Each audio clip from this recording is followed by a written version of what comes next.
সরস্বতী শিক্ষা প্রতিষ্ঠান থেকে বাড়ি আরাধনায় মেতে সকলেই। স্বরবর্ণের প্রথম অক্ষর অ থেকে শেষ ব্যঞ্জন যুক্তাক্ষর ক্ষিয় পর্যন্ত দেবীর ব্যাপ্তি। বাংলার ঘরে ঘরে দেবী সরস্বতীর পুজো হয়ে থাকলেও সরস্বতীর মন্দির খুবই কম আছে যেখানে দেবীর নিত্য আরাধনা হয়। কিন্তু জানেন কি, এই বাংলাতেই আছে এমনই এক দেবী সরস্বতীর মন্দির যেখানে মা নিত্য পূজিত হন। এই মন্দিরটি অবস্থিত হাওড়ার পঞ্চানন তলায়।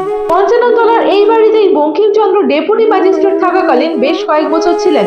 এই মন্দির প্রতিষ্ঠা হয় 1923 সালের জুন মাসে। শতবর্ষ প্রাচীন এই মন্দিরের চূড়ায় রয়েছে পিতলের ত্রিশূল, দেওয়ালে হাঁস ও বীণা দ্বারা সজ্জিত। যদিও ওই ত্রিশূলওয়ালা চূড়া এখন বড় বড় বাড়ির আড়ালে ঢাকা পড়ে গেছে। এখানে বৈশাখ মাসে প্রতিদিন 3 বেলা নিত্য সেবা করা হয় দেবী। সরস্বতী পুজোর সময় মন্দির ঘিরে চলে সাজু সাজু রং, দেওয়ালে পড়ে নতুন রঙের পোজ। পরিবারের সদস্যদের দাবি, বাংলায় এরকম ঐতিহ্যবাহী নিত্য সেবারত মন্দির বোধহয় আর কোথাও নেই। সেই পারিবারিক প্রচেষ্টা ধারাতেই বাংলার ঐতিহ্যবাহী প্রাচীন সরস্বতী মন্দির আজ